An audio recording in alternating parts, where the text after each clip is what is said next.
வடசென்னை மக்களவை தொகுதியின் தேசிய ஜனநாயக கூட்டணியின் வெற்றி வேட்பாளர் திரு R.C. பால் கனகராஜ். உங்கள் வேட்பாளர், உங்களுக்கான வேட்பாளர். பாரத பிரதமர் நரேந்திர மோடியின் ஆதரவு பெற்ற ஸ்ரீபெரும்புதூர் தொகுதியின் வெற்றி வேட்பாளர் V.N. வேணுகோபால். வாக்களிப்பீர் சைக்கிள் சின்னத்திற்கு.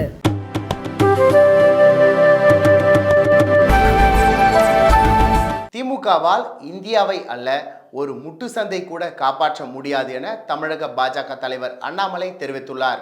இது குறித்து அண்ணாமலை, பிரதமர் நரேந்திர மோடி தான் 3வது முறையாக மீண்டும் பிரதமர் பொறுப்பேற்க இருக்கின்றார் என்ற உண்மையை தன்னை அறியாமல் வெளிப்படுத்தியிருக்கும் முதல்வர் ஸ்டாலினுக்கு நன்றி. வெறும் 21 இடங்களில் போட்டியிடும் திமுகவால் இந்தியாவை அல்ல, தமிழகத்தில் ஒரு முட்டு சந்தை கூட காப்பாற்ற முடியாது என்ற உண்மை தமிழக முதல்வருக்கு தெரியாமலா இருக்கும்? ஊழல், மணல் கொள்ளை, கஞ்சா, போதைப் பொருட்கள் கடத்தல் மற்றும் விற்பனை, காவல்துறையினருக்கே பாதுகாப்பு இல்லாத நிலை, சிறைக்கு செல்ல காத்து கொண்டிருக்கும் திமுக அமைச்சர்கள் என இத்தனை குழப்பங்களுக்கு மத்தியில் வழக்கமாக மத்திய அரசின் திட்டங்கள் அனைத்திலும் தங்கள் குடும்பத்தின் பெயரை முதல்வர் ஸ்டாலின் ஸ்டிக்கர் ஒட்டி கொள்கின்றார். திமுகவும் காங்கிரசும் கச்சத்தீவை தாரை வார்த்ததன் விளைவு நமது மீனவர்கள் இத்தனை ஆண்டுகளாக பாதிக்கப்படுகின்றனர்.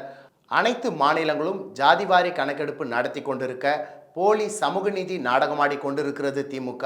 சொந்த தொகுதியை விட்டுவிட்டு தனி தொகுதி என்பதற்காக ராசாவை நீலகிரிக்கு அனுப்பி வைத்திருக்கின்றது திமுக. மலை கிராமங்களுக்கு சாலை வசதியை கூட அமைத்து கொடுக்காமல் சமூக நீதி பற்றி பேசுவதெல்லாம் முதல்வர் ஸ்டாலினுக்கு தேவையா? நீட் தேர்வு என்பது ஏழை எளிய மாணவர்களுக்கும் மருத்துவ கல்வி பெற ஒரு வரப்பிரசாதம்.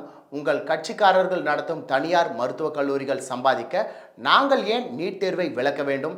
தமிழக மாணவர்கள் பெற்றோர்களிடம் கருத்து கேட்பு நடத்த தயாரா? 2021 தேர்தலின் பொழுது 511 வாக்குறுதிகள் கொடுத்த திமுக அவற்றில் எத்தனை வாக்குறுதிகளை நிறைவேற்றி இருக்கிறது என்பதை மக்கள் மத்தியில் கூற தைரியம் இருக்கின்றதா? குடியுரிமை திருத்த சட்டத்தால் இந்தியாவில் எந்த சிறுபான்மை மக்கள் பாதிக்கப்படுகிறார்கள் என்பதை முதல்வர் தெளிவுபடுத்த வேண்டும். முதல்வர் பதவிக்கு சற்றும் பொறுப்பில்லாமல் பொதுமக்களை அச்சுறுத்தும் வண்ணம் உண்மைக்கு புறம்பான தகவல்களை தெரிவிக்க ஸ்டாலின் வெட்கப்பட வேண்டும். யாரோ எழுதி கொடுத்ததை அப்படியே படிப்பது முதல்வர் பதவிக்கு அழகில்லை என அண்ணாமலை விமர்சித்துள்ளார்.